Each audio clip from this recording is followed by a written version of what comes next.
욥기 25장 1절로 봉독해 드리겠습니다. 수아 사람 빌닷이 대답하여 이르되 하나님은 주권과 위엄을 가지셨고 높은 곳에서 화평을 베푸시느니라. 그의 군대를 어찌 계수할 수 있으랴. 그가 비추는 광명을 받지 않은 자가 누구냐. 그런즉 하나님 앞에서 사람이 어찌 의롭다 하며 여자에게서 난 자가 어찌 깨끗하다 하랴. 보라, 그의 눈에는 달이라도 빛을 발하지 못하고 별도 빛나지 못하거든. 하물며 구더기 같은 사람, 벌레 같은 인생이랴. 아멘. 오늘 말씀은 빌닷의 최후 변론입니다. 마지막 말이죠.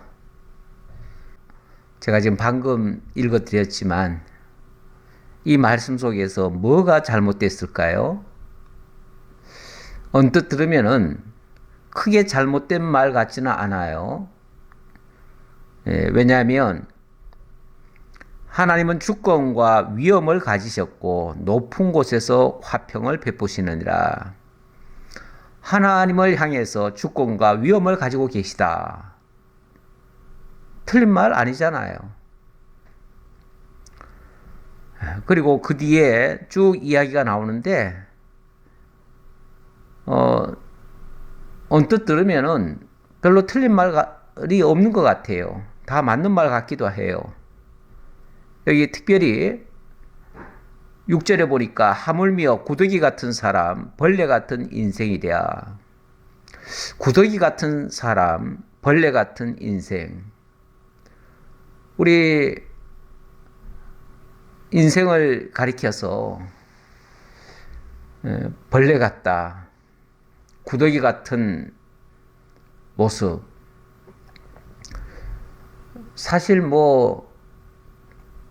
인간이 다른 어떤 동물에 비해서 월등히 뛰어나고 월등히 우월하고 깨끗하고 의롭고 꼭 그렇지만은 않잖아요.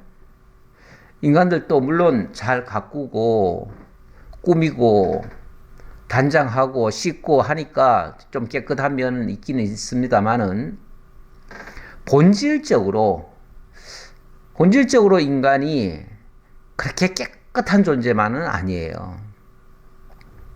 예레미야가 그런 말을 했지요. 만물보다 거짓되고 부패한 것이 사람의 마음이라. 사람이 다른 어떤 사물보다, 어떤 동물보다, 어떤 세상에 하나님이 지어놓은 피조물보다 더 깨끗하다고 장담할 수가 없어요. 우리가 저 짐승들을 보면서 아유, 저 짐승 같은 것들, 또 동물, 벌레 같은 것들.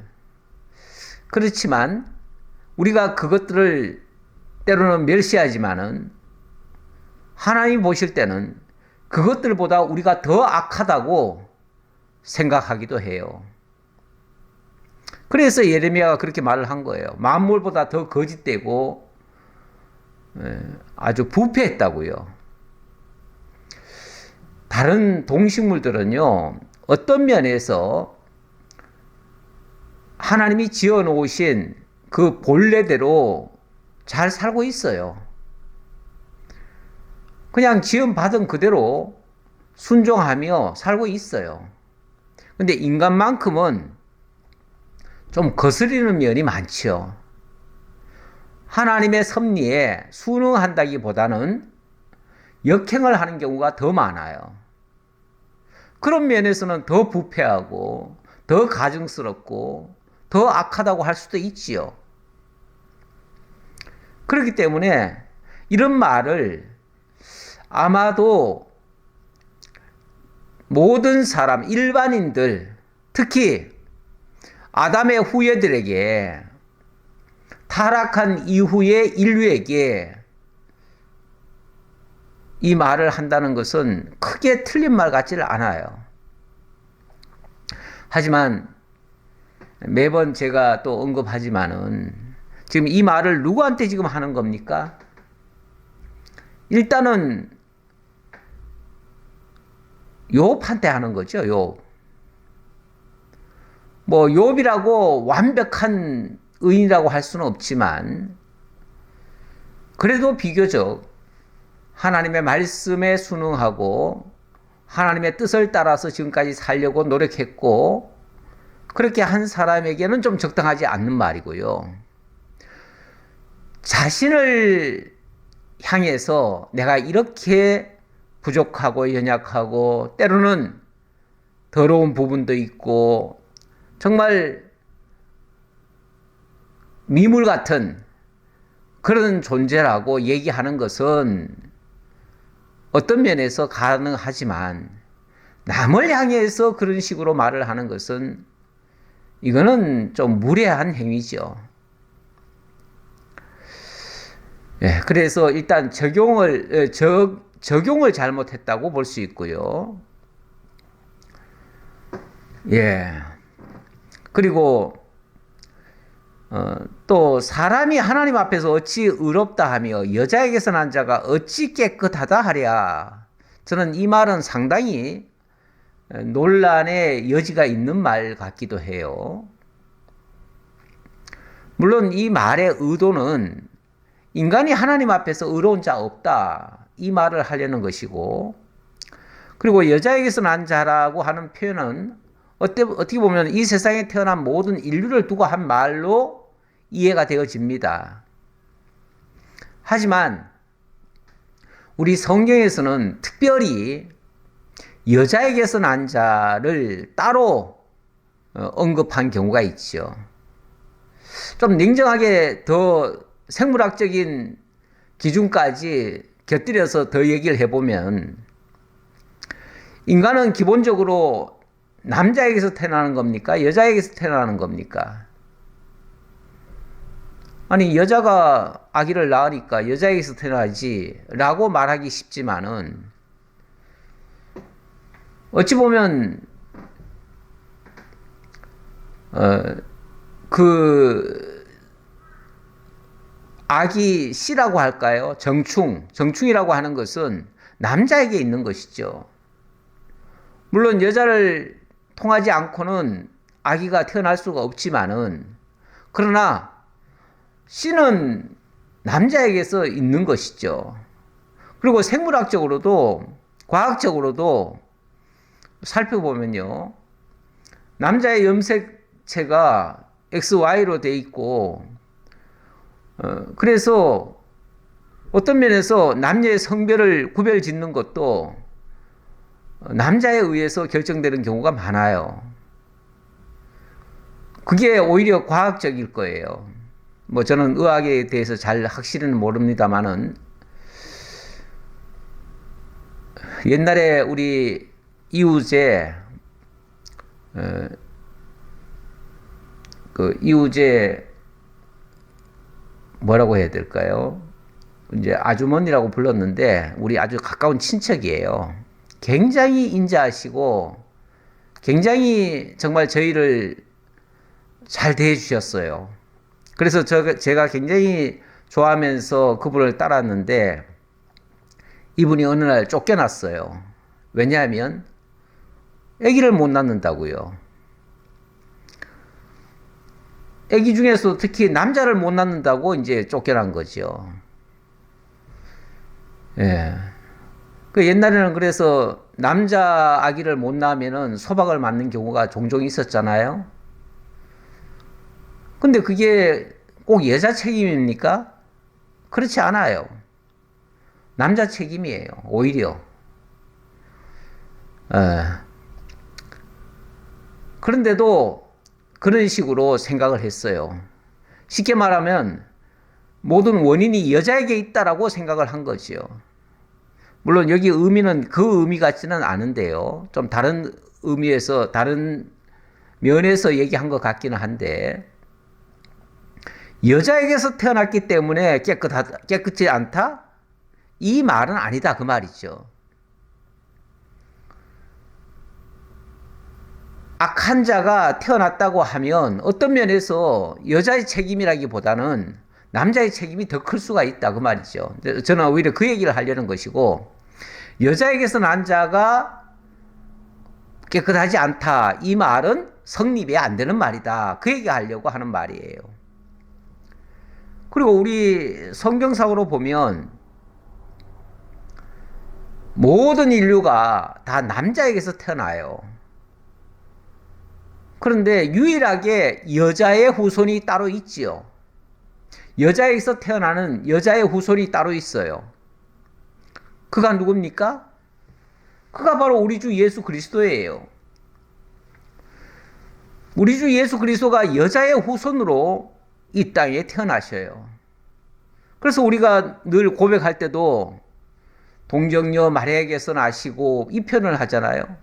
그 동정녀 마리아에게서 나시고 라고 우리가 고백하는 이유는요, 우리 주 예수 그리스도가 여자의 후손이라는 거예요. 남자의 영향이 없는 그야말로 순수한 여자의 후손이라는 거예요. 그러니까 그것은 성령으로 잉태한 거죠. 성령으로 잉태해서 여자의 몸을 빌어서 이 땅에 태어난 거죠. 그런 의미에서 본다면은 여자에서 태어난 자가 오히려 깨끗한 사람이죠. 가장 깨끗한 사람이죠. 그런데 여자에게서 태어난 자가 어찌 깨끗하다 하랴? 이렇게 말하는 것은 어불성설이다 그 말이죠. 그러니까 언뜻 들으면은 매우 지당한 말 같기도 하고 정말 하나님을 위하는 말 같기도 하고 뭐 옳은 말 같기도 한데 하나하나 따져보면 문제가 많은 발언이에요. 자, 오늘 빌닷이 얘기하는 것은 빌닷이 가지고 있는 자기의 신관을 가지고 설명을 하는 내용입니다. 하나님은 주권과 위엄을 가지셨다 이렇게 말하는 장면인데요. 1절 보겠습니다. 수아 사람 빌닷이 대답하여 이르되 하나님은 주권과 위엄을 가지셨고 높은 곳에서 화평을 베푸시느니라. 높은 곳에서 화평을 베푸신다. 자, 주권과 위엄을 가지셨다는 말, 하나님의 절대 주권을 얘기하겠지요, 당연히. 그리고 그분은 정말 위엄이 있으신 분이에요. 맞아요. 하지만 꼭 그렇게만 하십니까? 위엄을 가지셨으니까 저 높은 곳에서 위엄차게 계시면서 그곳에서 높은 곳에서 화평을 베푸신다? 물론 이 말이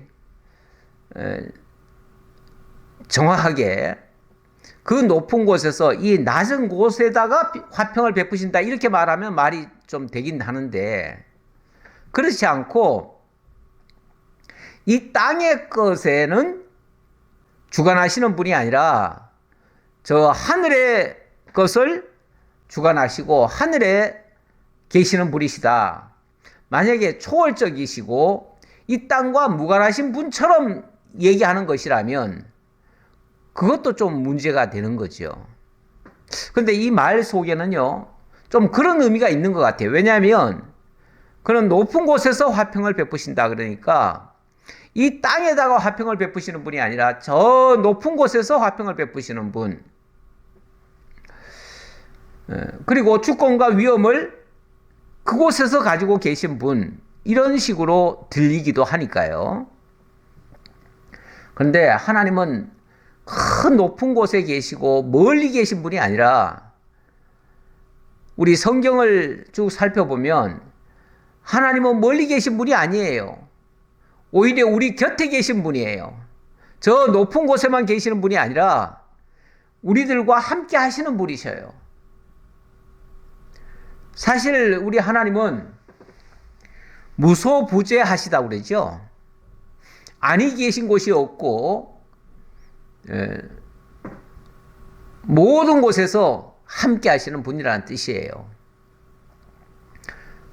하나님은 저 높은 곳에만 계신 분이 아니에요. 높은 곳에만 계신다고 하면 자칫하면 그 높은 곳에 아닌 곳, 다시 말하면 우리들 주변에는 하나님이 안 계시는 것처럼 볼 수도 있잖아요. 그렇게 되면 이거는 크게 오해하는 내용이 될 수도 있지요. 그래서 저는 오히려 하나님은 우리 곁에 계시고 또 당신의 택한 백성들의 친히 아버지가 되어주시고 우리의 하나님이 되어주신다. 그런 측면으로 제가 말씀을 드리고 싶어서 제가 그렇게 말씀을 꺼냈습니다. 3절에도 보니까 그의 군대를 어찌 계수할 수 있으랴 그가 비추는 광명을 받지 않는 자가 누구냐. 예, 하나님이 높은 데 계시면서 천군 천사를 다스리시는 정말 위엄찬 분이시다. 뭐 이런 측면에서 강조한 것 같은데요. 저는 그 측면보다 오히려 하나님은 우리와 가까이 계시다. 그걸 강조하고 싶어서 이사야 63장 16절 가져왔습니다. 주는 우리 아버지시라. 아브라함은 우리를 모르고 이스라엘은 우리를 인정하지 아니할지라도 여호와여 주는 우리의 아버지시라. 옛날부터 주의 이름을 우리의 구속자라 하셨거늘 하나님은 우리의 아버지로 계신다. 우리와 가까이 계신다. 우리 곁에서 함께 하신다. 자, 이런 측면을 저는 강조하고 싶어서 약간 다른 측면을 강조를 해드렸습니다. 자, 4절로부터 6절까지. 그러면서 동시에 이런 하나님 앞에 인간이 어떻게 설 수 있겠느냐 이런 측면에서 하는 말이에요. 쉽게 말하면 너무 주권적이시고 또 위엄이 있으신 분이기 때문에 감히 그분 앞에는 우리가 설 수 없다. 더군다나 우리가 어떤 존재냐. 그런즉 하나님 앞에서 사람이 어찌 의롭다 하며 여자에게서 난 자가 어찌 깨끗하다 하랴. 다시 말하면 우리는 더러운 존재 아니냐 그 말이죠. 더러운 존재 아니냐. 여자에게서 난 자가 어찌 의롭고 어찌 깨끗하다 할 수 있겠느냐. 이 말 잘못 들으면은 여자가 마치 부정한 것처럼 느껴지고 여자에게서 태어난 자도 역시 부정해서 그런 의미에서 깨끗하지 않다. 옛날에 유난히 여자들을 좀 터부시하는 그런 경향이 좀 있었지요. 장사하시는 분들은 아침에 여자가 첫 손님으로 들어오면 재수 없다고 나가는 여자 뒤에다가 소금을 뿌리기도 하고 그랬어요. 여자가 마치 뭐 불결한 사람인 것처럼 부정하고 불결하고 더럽고 뭐 이런 것처럼 이렇게 여기는 경향이 옛날 사람들에게서 좀 있었다 그 말이죠. 옛날에는 그래서 이 강단에 여자들이 올라오지도 못하게 했었어요. 부정한 여자가 어떻게 이 강단에까지 올라오냐고 그런 말 한 적도 있고요. 언젠가는 한번 통합 측 총회장이 공식석상에서 여자에 대해서 굉장히 비하하듯이 얘기하면서 강대상에 여자가 올라오면 안 된다고 그렇게 얘기했다가 아주 혼이 난 적이 있었지요. 지금 시대가 어떤 시대인데 그런 식으로 여자를 갖다가 우습게 알고 부정한 존재로 알고 이렇게 하는 것은 매우 부적절하다. 아까도 말씀드렸지만 오히려 성경은 모든 죄의 원인이 남자에게 있고요. 남자로 말미암아 죄가 들어왔어요. 그리고 그 남자의 씨를 통해서 유전이 되어져요. 그렇기 때문에 오히려 여자에게서 태어난 자가 더 깨끗하고 더 순수하다는 것을 강조하기 위해서 그래서 예수를 가리켜서 여자의 후손이라고 그렇게 얘기를 하잖아요. 이미 설명드렸으니까 그 정도로 넘어가고요. 보라 그의 눈에는 달이라도 빛을 발하지 못하고 별도 빛나지 못하거든. 저 하늘의 달이나 별들 이런 것들 옛날에는 다 굉장히 신성시했거든요. 근데 그런 것들조차도 하나님 앞에 제대로 못 서는데 감히 더러운 인간이 어떻게 하나님 앞에 설 수 있겠느냐. 그런 차원에서 그 다음 말은 더 충격적이죠. 하물며 구더기 같은 사람, 벌레 같은 인생이랴.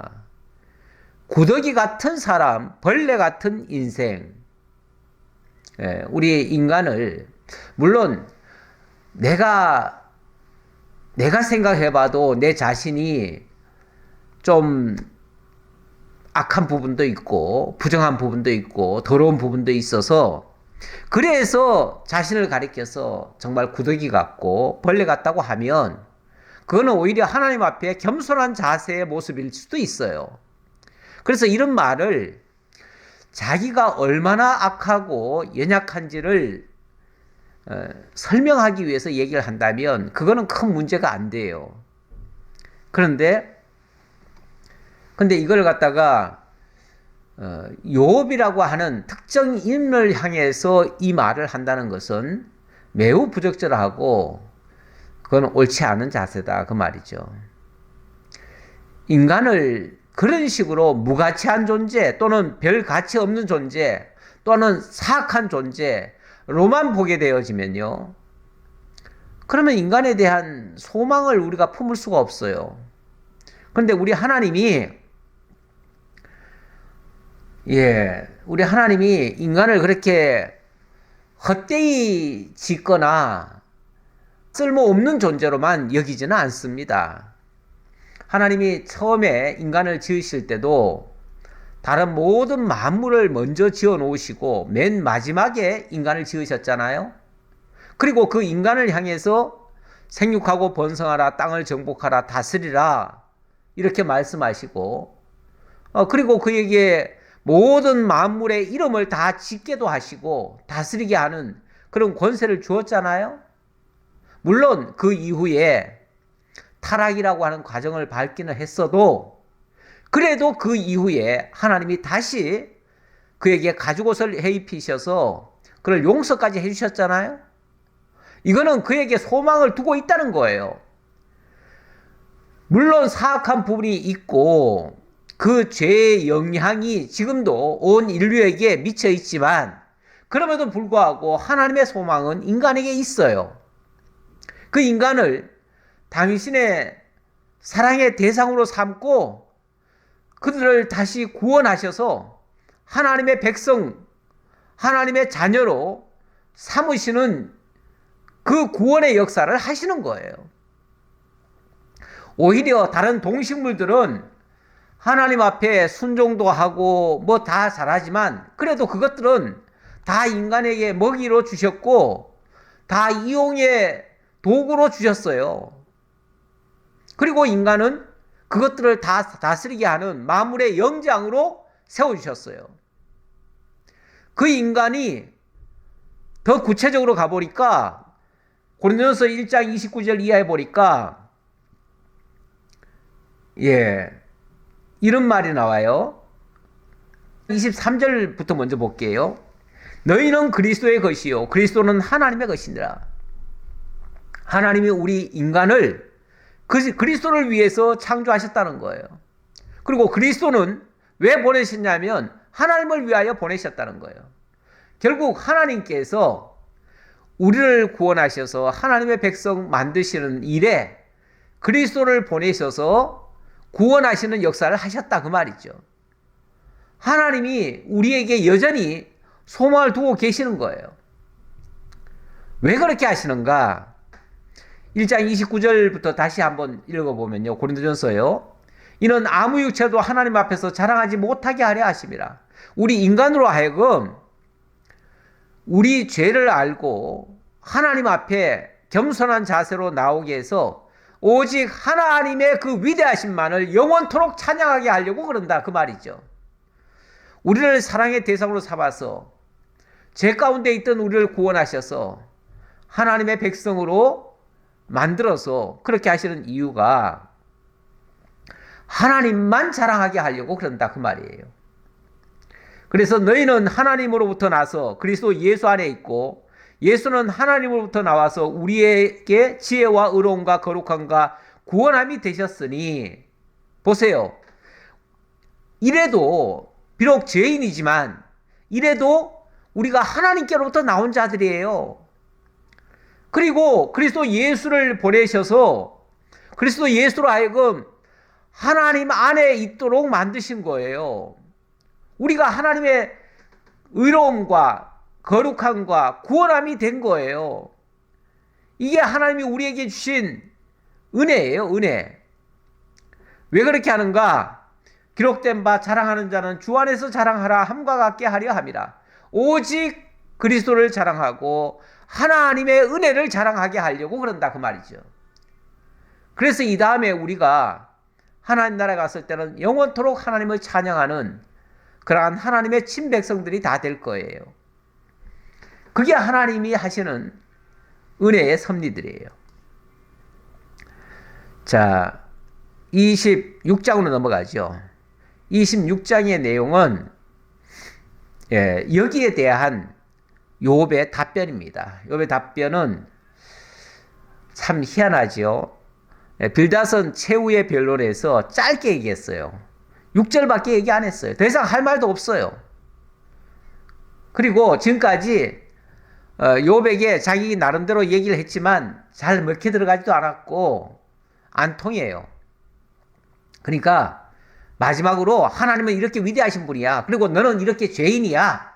라고 못을 딱 박아주고는 그러니까 이 위대하신 하나님 앞에 그 어미하신 그 하나님 앞에 너 무릎 꿇어. 무슨 여인에게서 난 자가 그렇게 잘났다는 거야.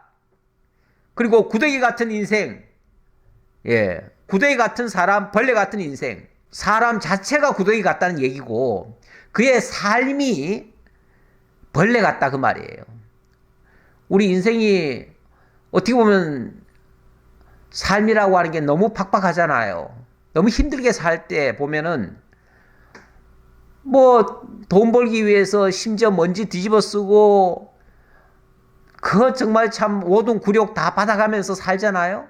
그런 모습이 벌레 같은 인생이다 그 말이죠. 그의 삶이 그렇다 그 말이죠. 삶이. 인간의 삶이 그렇습니다. 옛날에 빵 한 조각 얻기 위해서 남의 무릎을 박박 기는 경우도 있었어요. 엎드리라면 엎드리고 심지어는 정말 흥분해 같은 경우는 그 밥 한 조각을 얻어 먹으려고 그 놀부네 집에 가가지고 그냥 뺨을 그 주걱으로 한 대 맞았잖아요. 근데 그 주걱에 붙어 있는 그거 밥풀 몇 개 더 뜯어 먹겠다고 한 대 더 때려 달렸다는 말도 있어요. 사람이 이렇게 더럽고 치사하게 그렇게 사는 경우가 많습니다. 그게 바로 벌레 같은 인생이란 얘기예요. 우리가 세상 사노라면 그런 경우를 당하는 경우가 많습니다. 그래도 어떻게 합니까? 살려면 욕을 먹어가면서도 일을 해야 되고 남의 그 치사한 짓 해가면서도 빌어가면서도 때로는 내가 잘못한 게 없는데도 잘못했다고 하면서 그렇게 하는 경우도 있잖아요. 이런 게 바로 벌레 같은 인생이에요. 인생의 삶이에요. 자, 너는 이런 존재야 라고 욥을 지금 한껏 내리깐 겁니다. 그러니까 하나님은 높인다고 높였지만 내가 봐서는 하나님을 초월신처럼 여겨가지고 하나님은 우리 같은 거 그냥 쳐다도 안 본다. 우리 같은 너들 같은 거 벌레 같은 거 상대도 안 한다. 이런 식으로 말하는 것 같아서 제가 한 말이에요. 왜 하나님을 그런 식으로 보냐 이 말이에요. 여전히 하나님은 우리에게 관심을 가지시고 우리의 아버지가 되어주시겠다고 말씀하시는데 심지어 당신의 독생자까지 보내가지고 우리에게 희생해 주시겠다는데 왜 그 하나님을 갖다가 멀리 계신 하나님으로 우리와 상관없는 하나님으로 그렇게 치부하냐 그 말이에요. 여기에 대해서 욥이 제대로 된 하나님을 소개합니다. 그래서 욥의 신관이에요. 쉽게 말하면 욥의 신관. 자, 26장부터 27장까지가 하나님의 존재에 대해서 욥이 가지고 있는 신관을 이야기하는 모습이고요. 28장은 기독교 인생관입니다. 지혜에 대한 이야기가 쭉 나오는데 이거는 인생이란 무엇인가를 설명하는 내용이라고 볼 수 있고요. 그리고 과거 이야기를 29장에서 쭉 얘기하는데요. 이거는 기독교 역사관을 설명하는 내용이고, 그리고 이 고난에 대한 의미를 찾기 위해서 고난을 진술하는 장면이 나오는데 이것은 30장에서 기독교 섭리관 설명이다, 그렇게 볼 수 있고요. 그 다음에 정말 하나님 앞에서 깨끗하게 살기를 힘쓰는 그런 모습을 이야기하는데 자기가 그렇게 살아왔다는 것을 얘기하겠죠. 이거는 바로 기독교 윤리관에 대한 이야기다. 자, 그리고 보니까 욥의 답변은 상당히 길어요. 지금까지 거의 뭐 한 장 얘기하면 또 한 장 답변하고 이런 식으로 얘기했는데요. 이제 마지막이 되니까 더 이상 친구들의 입은 다물어져요. 다물어지고 마지막에 소발은 아예 얘기를 하지 않습니다.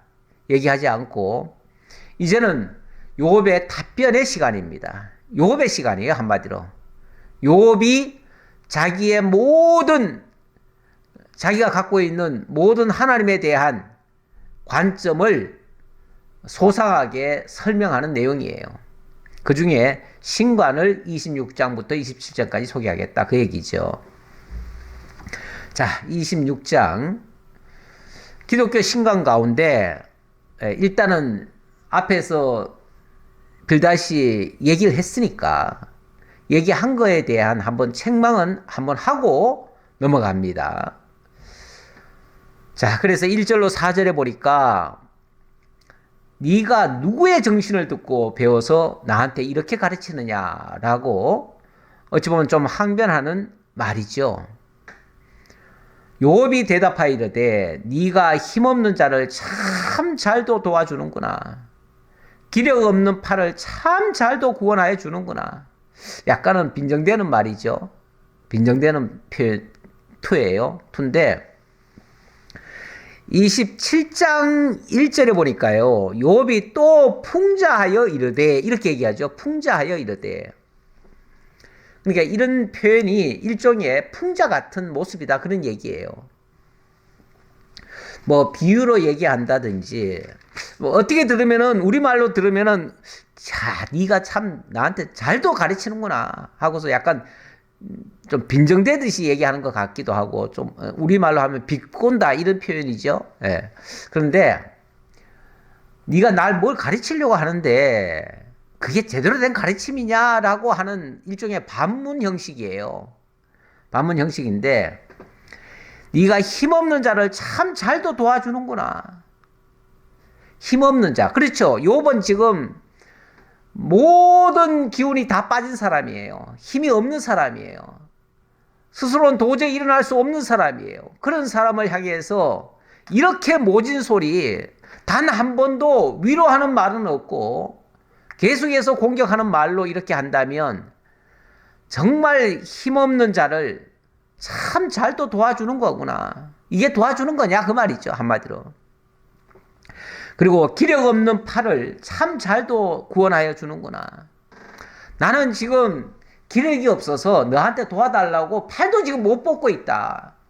팔도 못 뻗고 이렇게 지금 내리고 있는 이 축 처져 있는 이 팔을 옆에 와서 이렇게 붙들어라도 좀 줘야 될 거 아니냐 그 말이죠. 붙들어라도 줘야 되는데 야, 네가 하는 행동이 지금 내 팔 붙들어주는 행동이냐 이게? 그 말이죠. 네가 지금 날 돕는다고 지금 한 말이냐 이게 지금? 이런 투예요. 지혜 없는 자를 참 잘도 가르치는구나. 나보고 지혜 없다고 자꾸 얘기하면서 이게 지혜 있는 행동이냐 그 말이죠. 큰 지식을 참 잘도 자랑하는구나. 결과적으로는 네가 이만큼 지식을 많이 가지고 있다. 큰 지식, 하나님에 대한 지식. 하나님에 대한 지식을 내가 이만큼 가지고 있다 하면서 나한테 지금 자랑하는 거구나. 결국 네 자랑하는 거구나. 나를 빗대가지고 나는 오히려 그 하나님 앞에 설 수도 없는 비참한 존재, 구더기 같고 벌레 같은 존재라고 얘기하면서 결국 네 잘났다는 얘기구나 그게. 사람들이 은근슬쩍이요. 남을 깔아뭉개면 자기가 올라가는 줄 알아요. 그래서 남을 사정없이 막 내리깝니다. 남을 막 비판합니다. 길거리에도 플랜카드가 뭐 써붙여져 있는데, 아니 자기가 뭘 선거하려면 자기 공약을 하면 될 거 아니겠어요? 내가 이렇게 잘 섬기겠습니다. 내가 이렇게 국민들을 위해서 내가 종로로 타겠습니다. 뭐 자기가 그렇게 하겠다 하면 될 텐데, 누구는 나쁜 놈이다, 누구를 죽여라, 누구는 절대 안 된다, 뭐 이런 식으로 남을 갖다가 자꾸만 얘기를 꺼내놓고 남한테 자꾸 뭘 하더라고요. 그 사람을 깔아뭉개면, 그 사람이 나쁘다고 하면 자기가 좋아집니까? 남을 비판하면 내가 올라가냐고요. 예. 자기의 지금 큰 지식, 뭐 하나님께 관한 거니까 큰 지식이죠. 큰 지식인데 자기가 그런 식으로 말하면 그게 결국은 자기 과시하려고 하고 자기 자랑하려는 거 아니냐 그 말이죠. 결국 나를 깔아뭉개 가면서 네가 잘났다고 하는 소리 아니냐 그 말이죠. 그러면서 네가 누구를 향하여 말하느냐, 누구의 정신이 내게서 나왔느냐, 도대체 너 지금 누구한테 하는 소리냐 이게 지금. 그리고 도대체 네가 어디서부터 이런 정신을 받아가지고 이런 지시를 받아가지고 쉽게 말하면 날 이렇게 가르치느냐 이 말입니다. 그 말이 정말로 똑똑하고 정말로 올바르고 정말로 맞다면 이렇게 말하지 않겠죠. 그런데 그 친구들이 지금 하는 말이 어딘가에 조종받아서 하는 말 같아요. 근데 그 어딘가에 조종이라는 표현은 좋은 의미겠어요? 나쁜 의미겠어요? 오히려 악한 사단의 권세를 받아가지고 결국은 하나님을 내세우는 것 같지만 결국은 하나님 빙자해가지고 사람을 내리치는 말이에요. 내리치는 말. 그러니까 이거는 적절치 않죠. 한마디로 말해서. 적절치 않아요. 대체적으로 남을 너무 비판하거나 남을 막 정죄하거나 남을 죽일 놈 잡듯이 하는 사람들은요, 그 사람 정신이 온전치 못한 겁니다. 이상한 데서부터 누구의 정신이 거기서 나왔는지 모르겠으나 이상한 조종을 받은 거예요. 악한 자의 조종을 받은 거예요. 그래서 뭔가를 주장을 하지만 결코 제가 봐서는 옳지 않아요. 결국은 이게 큰 지식을 참 잘도 자랑하는구나 했는데, 우리가 자랑할 거는요, 자기를 자랑하면 안 됩니다. 남을 깎아내려서 자기를 드높이려고 하는 자세, 굉장히 약한 거고요. 우리는 자랑하려면 나도 너도 아니고요, 사람을 자랑할 것이 아니라 나를 위해서 십자가를 져주시고 내 모든 것을 다 받아주신 그분을 자랑해야지요. 그래서 갈라디아 6장 14절에 보니까 내게는 우리 주 예수 그리스도의 십자가 외에 결코 자랑할 것이 없으니 그리스도로 말미암아 세상이 나를 대하여 십자가에 못 박히고 내가 또한 세상을 대하여 그러하니라. 자랑할 것은 그리스도 예수밖에 없다. 우리는 뭐 아까 벌레 같다, 구더기 같다 그랬는데 우리 자신에게 적용하면 벌레 같고 구더기 같다는 말이 맞을 수도 있어요. 그만큼 부족함이 많은 자들이에요. 그러니까 내게서 만약에 무슨 조금이라도 선한 일이 나왔거나 내가 그래도 사랑구실을 했다면은 그거는 하나님의 은혜고 그리스도의 십자가의 공로지 내 행위가 아니었다 그 말이죠. 그러니까 우리는 자랑할 게 그리스도밖에 없다. 자, 그런 식으로 말씀드리고요. 자, 5절부터 10절. 여기서는 하나님의 주권에 대해서 이렇게 얘기를 하네요. 이제 이거는 욥이 말하는 하나님의 주권입니다. 우주 삼라만상까지도 다 주관하시고 섭리하신다라고 증거를 하는 장면입니다. 죽은 자의 영들이 물 밑에서 떨며 물에서 사는 것들도 그러하도다. 하나님 앞에서는 수월도 벗은 몸으로 드러나며 멸망도 가림이 없음이라. 그렇죠. 하나님 앞에 뭘 숨길 수 있겠어요. 다 백일하에 다 드러나죠. 그리고 모든 자들은 다 하나님의 심판대 앞에 서게 되지요. 여기 수월도 벗은 몸으로 드러난다는 말은 수월이 지옥입니다. 지옥. 지옥조차도 모든 어둠의 권세들도 하나님 앞에 다 벌거벗은 채로 드러날 것이다. 그 말이죠. 이 세상의 모든 제약된 요소들 다 서로 숨기고 살고 겉으로는 그럴듯하게 하지만은 다 하나님 앞에 다 드러나지요. 인간이 하나님 앞에 온전히 설 자가 없습니다.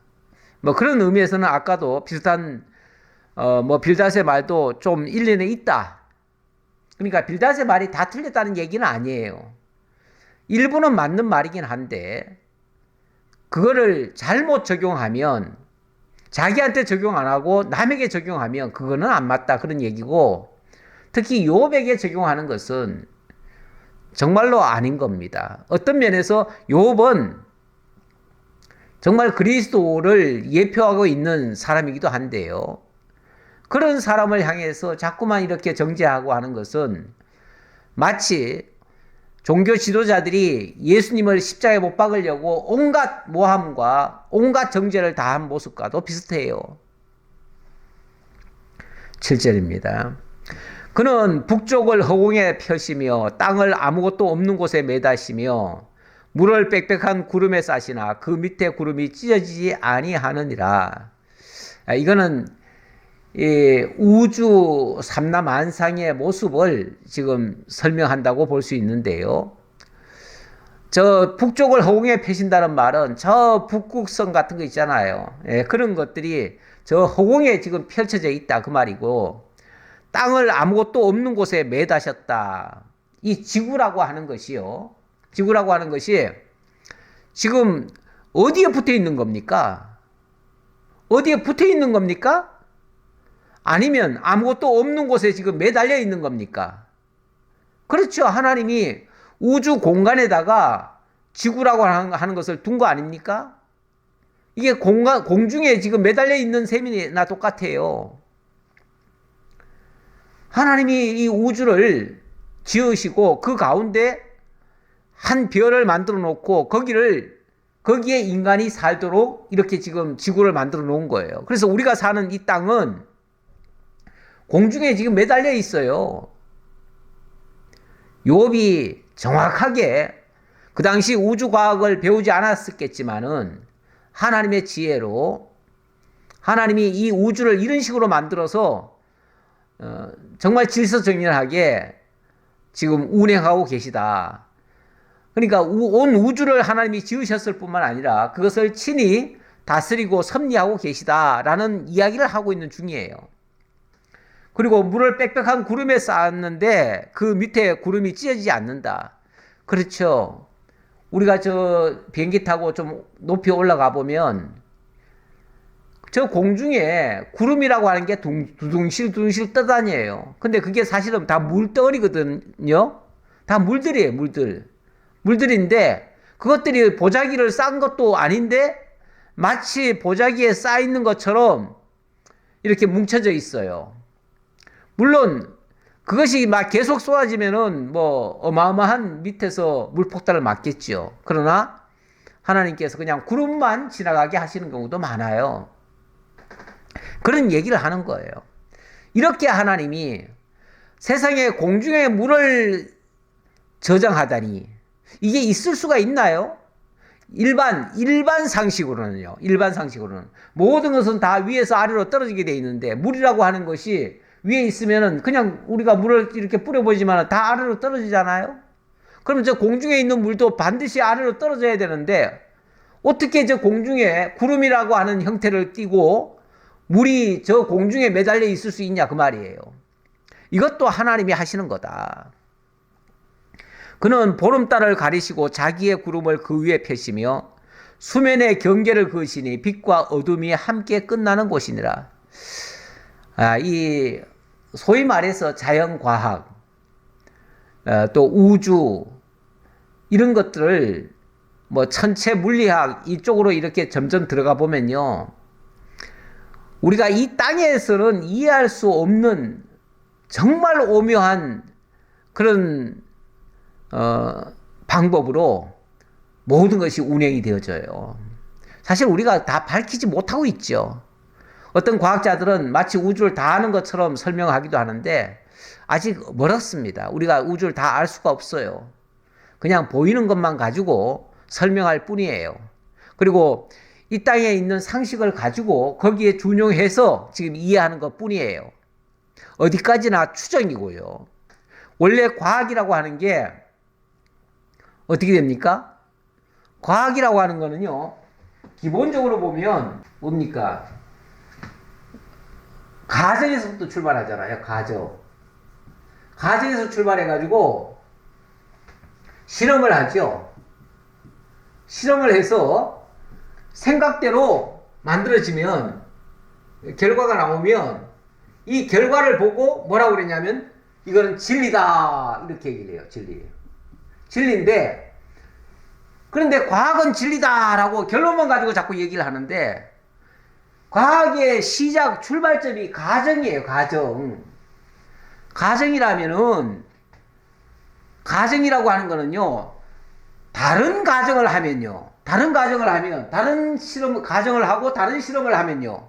또 다른 결과가 나올 수도 있어요. 그래서 이 과학이라고 하는 거는요. 그 발견될 때까지는 진리가 맞는데 만약에 다른 가정을 하면요. 다른 가정을 했으면은 다른 얘기가 나와요. 다른 결과가 나와요. 그러면 다른 진리가 되는 거예요. 그래서 과학적 진리라고 하는 것은요. 항상 맞지 않아요. 그래서 의학계도요. 뭔가 이 막 절대적인 것처럼 얘기를 했다가 어느 순간 지나고 나면요. 굉장한 큰 부작용이 나오고 그것 때문에 큰 문제가 발생해가지고 그래서 어느 날부터 약도 만들다가 중단하고 이런 것도 많잖아요. 많아요. 이런 거는 절대 진리가 아니에요. 이거는 절대 진리가 아니고 케이스 바이 케이스예요. 다시 말하면 어떤 것은 진리가 될 수도 있겠지만 어디까지나 가정에 의한 거기 때문에 이거는 상황이 바뀌면 바뀌는 거예요. 하나님이 환경을 바꾸든지 뭘 바꿔버리면요. 이 모든 가정의 것은 다 무효가 될 수도 있어요. 근데 이런 거는 진리라고 하면 안 돼요. 진리라고 하는 것은 우리 성경에 있는 것처럼 어제나 오늘이나 영원토록 동일한 거 그게 진리예요. 우리 하나님이 하시는 일은 정말로 진리예요. 우리 하나님은 변동이 없으셔요. 변함이 없으셔요. 늘 일정하시니 그러잖아요. 하나님의 뜻은 늘 일정하시니 영원히 하나님은 일정하게 역사하셔요. 그게 당신이 정한 대로 한다는 뜻이에요. 이 세상 환경이 안 바뀐다는 얘기가 아니라 하나님이 당신이 정한 대로 역사를 이끌고 가신다. 거기에 변동이 없다 그 말이에요. 그래서 하나님만이 진리다 라는 말씀을 드리고요. 그는 보름달을 가리시고 자기의 구름을 그 위에 펴시며 수면의 경계를 그으시니 빛과 어둠이 함께 끝나는 곳이니라. 무의도를 이렇게 다녀오다 보면 때를 따라서 그 만조 때가 있고 또 물이 빠져나갈 때가 있어요. 그럴 때마다 바다의 높이가 항상 달라요. 그래서 갈 적마다 항상 똑같은 게 아니라 어떨 때는 저 멀리까지 바닥이 보이고 어떨 때는 바로 코앞까지 정말 물이 넘실대고 이런 모습이 보여요. 매일같이 달라요. 그것을 뭐 이렇게 달의 움직임 따라 그렇게 된다 그러더라고요. 그러니까 이게 하나님이 달을 움직이고 해를 움직이고 또 그 밖에 어떤 행성을 움직이면서 이 지구의 환경이 계속 바뀌어져 가요. 근데 우리는 사실은 내일 일을 잘 예측을 못 해요. 그러다 보니까 우리가 가끔씩 예측 못한 일이 갑자기 발생해 가지고 엄청난 재난을 당하잖아요. 우리가 그거 다 알면 왜 재난을 당하겠어요? 그런데 하나님이 하시는 이 일들이 어떨 때는 이해가 되는 것 같다가도 어느 순간에 보면 우리의 생각, 우리의 상상을 뛰어넘는 그런 역사가 일어나요. 이게 다 하나님이 하시는 일인데, 여기 이제 보름달 얘기가 나와서 그 얘기를 했습니다. 이 보름달을 하나님이 움직이시면서 구름도 움직이고 모든 것을 다 움직인다. 또 수면의 경계도 그으신다. 수면의 경계가 항상 일정하지 않아요. 그것도 하나님께서 움직이신다. 자, 그렇게 말씀드렸고요. 11절입니다. 11절로 14절은 하나님의 영역을 얘기하는데요. 우리 하나님의 섭리가 미치는 그 영역이 어디까지냐? 그가 꾸짖으신 즉 하늘 기둥이 흔들리며 놀라느니라. 그가 꾸짖으시면요, 하늘 기둥이 놀라서 흔들린대요. 그러니까 하나님의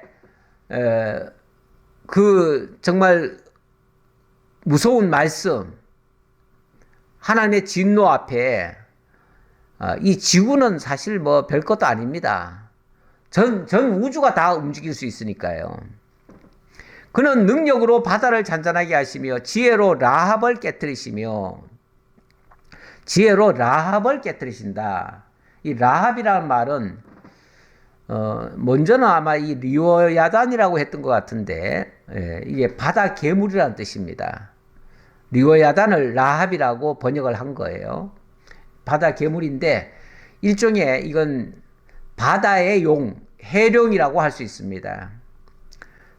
뭐 어떤 학자들의 그 주장에 의하면은 태초에 혼돈을 상징하는 존재고 그 이후에는 악마로 여겨지며 그 홍해에 사는 것으로 그렇게들 알고 있다. 뭐 그렇게 얘기하는데 꼭 홍해에만 있다는 게 아니라 어쨌든 그런 바다에 있다는 그런 뜻이겠죠. 예. 그는 입김으로 하늘을 맑게 하시고 손으로 날렵한 뱀을 무찌르시나니, 여기 또 날렵한 뱀이라고 그랬는데요. 이사야에 보면은 꼬불꼬불한 뱀 이렇게도 얘기를 했고요. 이거는 지상 괴물 중에 가장 큰 괴물, 용을 두고 하는 말입니다. 물론 이것도 일종의 상징적인 그런 동물이긴 하지만 어쨌든 이거는 악의 영을 가리킬 때에 이런 표현을 쓰기도 합니다. 그러니까 해룡이나 또 육지의 용이나 마찬가지예요. 다 결국은 이런 것들은 사단의 권세를 두고 하는 말인데, 이런 것들도 하나님이 다 움직이신다 그 얘기죠. 우리 하나님이 뭐 이 땅의 것만을 움직이시고 좋은 것만 움직이시고 나쁜 것은 관여하지 않으시고 뭐 이렇게 하시는 것처럼 이원론적으로 생각하시는 분들이 많다고 지난번에 한번 말씀드린 적이 있는데요. 그렇지 않습니다. 하나님은 온 우주 삼라만상 심지어 영계까지도 다스리시고 주관하십니다. 악의 영들까지도 하나님이 주관하신다. 그렇게 보시면 되겠습니다. 자, 14절. 보라, 이런 것들은 그의 행사의 단편일 뿐이요. 이런 것들은 그의 행사의 단편일 뿐이요. 단편일 뿐이라는 것은 지극히 작은 한 면을 소개한 거다 그 말이에요. 욥이 지금 하나님에 대해서 전체 다 얘기한 게 아니에요. 지극히 작은 한 면을 얘기한 거예요. 우리가 그에게서 들은 것도 속삭이는 소리일 뿐이니 그의 큰 능력의 우레소리를 누가 능히 헤아리랴. 그렇습니다. 지금 뭐 하나님이 어쩌고 저쩌고 얘기한 거는요, 뭐 조족지혈이라고 그러죠. 세 발의 피. 예, 우리가 기껏 하나님에 대해서 뭔가 안다고, 내가 많이 들었다고, 그리고 하나님을 장황하게 설명하지만은 사실은 하나님에 대해서 아는 것이 10,000분의 1, 10,000,000분의 1도 안 됩니다. 조족지혈이에요. 그야말로 단편일 뿐이에요. 하나님이 하신 일에 지극히 한 면만을 얘기했을 뿐이에요. 우리 하나님은 얼마나 크신지 몰라요. 얼마나 위대하신지 몰라요. 너무 커서 다 말을 못하겠어요. 우리가 많이 듣고 마치 다 아는 것처럼 막 얘기하시는 분들이 있는데, 그렇게 말하는 사람 사실은 다 모르는 자들입니다. 우리 인간이 아는 것은요, 도토리 키재기예요. 더 알아봤자 요만큼이고요. 뭐 모른다고 해도 요만큼이고요. 물론 요만큼도 모르는 것보다는, 그래도 요만큼 아는 사람보다는 이만큼 아는 사람이 좋겠죠. 그러나 우리 하나님은요, 이만큼에도 다 몰라요. 예, 우리 찬송가에 보면 우리가 저 하나님의 은혜를 찬양하는데, 저 바다의 먹물을 가지고 저 하늘을 캔버스 삼아서 그 은혜를 다 기록을 하려고 해도 다 기록 못한다. 하나님이 우리에게 베풀어 주신 은혜만 생각해도 그런데, 하나님이 하신 일은 그보다 훨씬 더 많죠. 우주를 상대로 해서 온 천지 모든 삼라만상 모든 것을 다 주관하시는 그분을 생각한다면, 우리에게 주신 은혜 정도도 얼마, 그 양에 대해서는 얼마 안 되는 거죠. 예. 그러니까 한마디로 우리 하나님은 그만큼 정말 위대하시다. 이거를 내 입으로는 다 얘기 못하지만 그렇게 위대하신 분이시다 라는 이야기를 한 겁니다.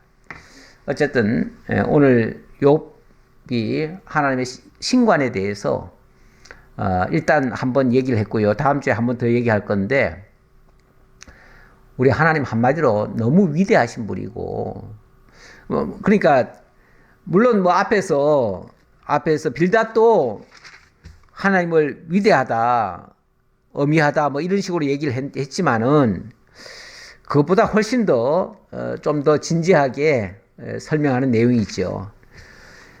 남을 비판하기 위해서 하는 말이 아니고 진짜 하나님을 바르게 소개하기 위해서 하는 말이라면 우리가 정말 귀담아 들을 필요가 있겠다, 이런 생각이 듭니다. 기도하겠습니다. 감사합니다. 하나님의 은혜로 오늘도 저희들이 또 살고 있습니다. 하나님은 멀리 계신 분이 아니라 우리들 곁에 계시고, 또 친히 우리의 아버지가 되어주시고, 하나님의 나라를 보여주시며 소망하게 하시고, 이 땅의 것에 천착하지 않도록 늘 깨어있고 하나님의 나라를 소망하도록 인도해 주시니 참으로 감사합니다. 더 이상 세상 것에 미련두고 세상 것을 위해서 살아가는 자들이 아니라 하나님의 나라를 소망하며 믿음으로 살아가는 저희 모두가 되게 하옵소서. 감사드렸고 예수님 이름으로 기도하옵나이다. 아멘.